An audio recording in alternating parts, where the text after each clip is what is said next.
Welcome back, everyone. Today we're going to talk about my favorite subject, project and program objectives, and how this leads to the logical framework.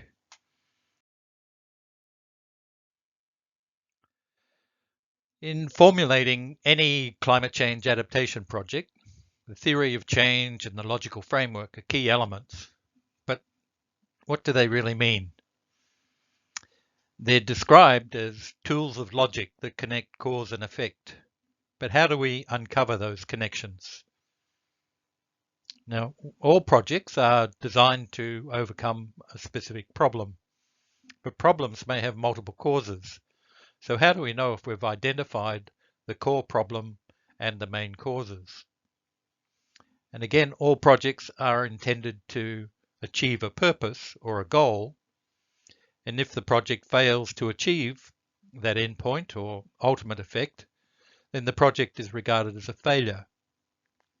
In the case of adaptation projects, failure may also result in what's called maladaptation, or the opposite to what is expected. So this session is intended to help you come to the right decisions that will lead to a convincing theory of change and a logical framework that will ultimately guide successful implementation. So we start off with brainstorming a problem tree. And a problem tree is something that links causes and effects. And it has basically three steps. The first step is to define what is the core problem you're trying to solve. It could be something like displacement due to flooding, or it could be water or sanitation deficiencies. And then you identify the direct causes and the direct effects.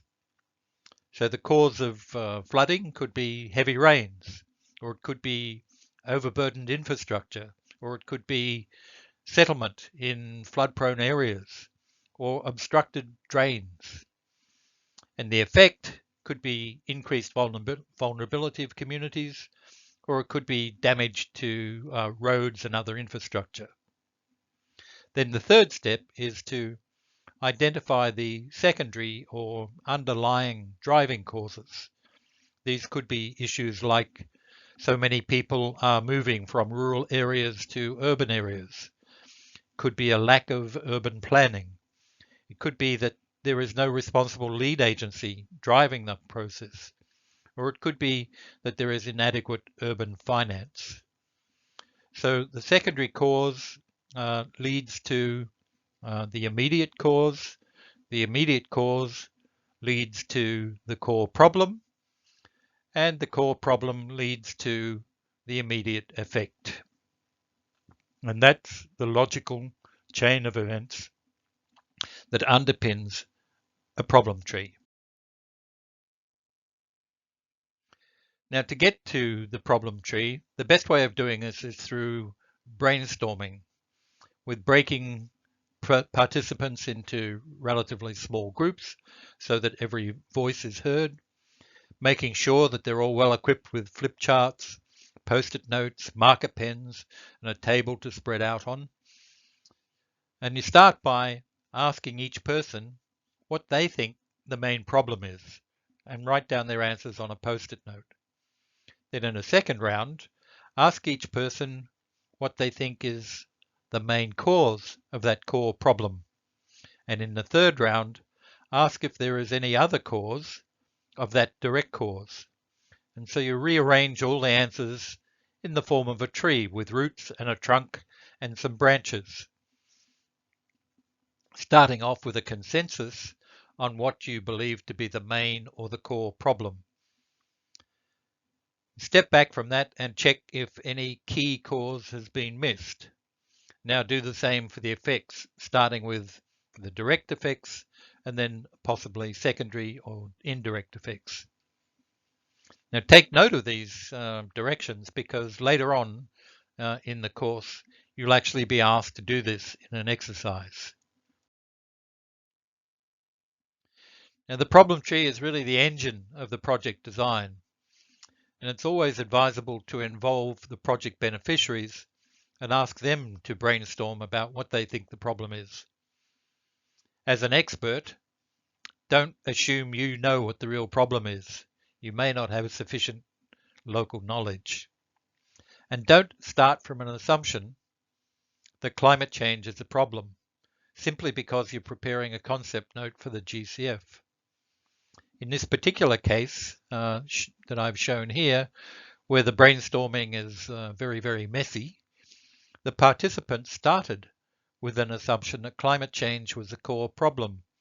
But as the brainstorming progressed, it was realized that actually the core problem was a decline in fish productivity, and climate change was really just one of multiple causes. Now, the reason we suggest to use post-it notes is so that you can move things around on the roots and branches of the tree. And that enables you to organize your thoughts in a more logical fashion. Once you've done that, then it's always good to try and reorganize this very messy brainstorming approach in something which ultimately could go into a project document and demonstrate some clear thinking in terms of what are the causes, what is the core problem, and what are the effects. Once we have a problem tree worked out, then it's relatively simple to transition from a problem tree to an objectives tree. Every problem will have multiple causes, so the art of project design is to firstly identify your core or focal problem that can actually be solved. Climate change as a global problem is not going to be solved by a single project, but an eroding coastline in a specific location due to sea level rise can be solved. Now, solving the core problem will provide the desired result at the end of the project, but that result in turn will contribute to other positive outcomes and long-term impacts beyond the scope of the specific project.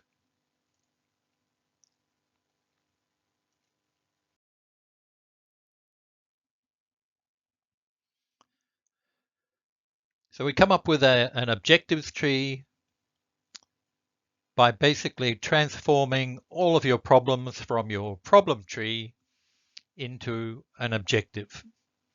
So each negative problem is then turned around to become a positive objective. Now note again that climate change might not be the core problem, but it could be one of the contributing objectives. Below the core result or project output, each cause can be transformed into a possible project activity or component.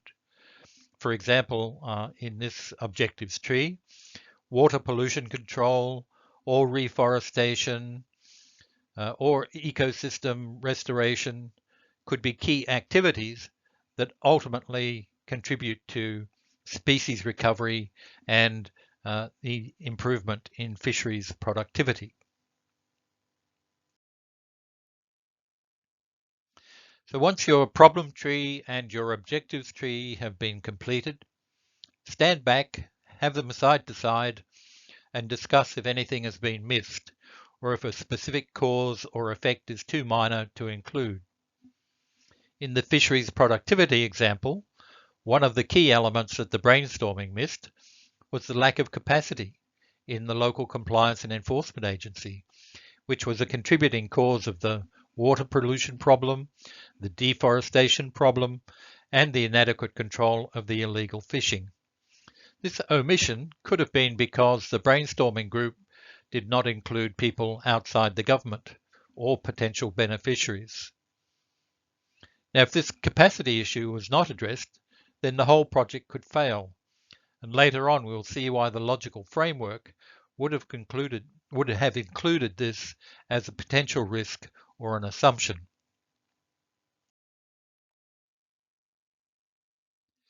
Now we can also use the objectives tree to decide on project alternatives. There are often several alternative ways that a project can contribute to the development objective. And the objectives tree can help you to illustrate these alternative pathways and lead to a consensus on which one shows the most promise for reaching the central development objective. In some cases, the objectives tree might also highlight the possibility of complementary projects that will each combine to reach the central development objective.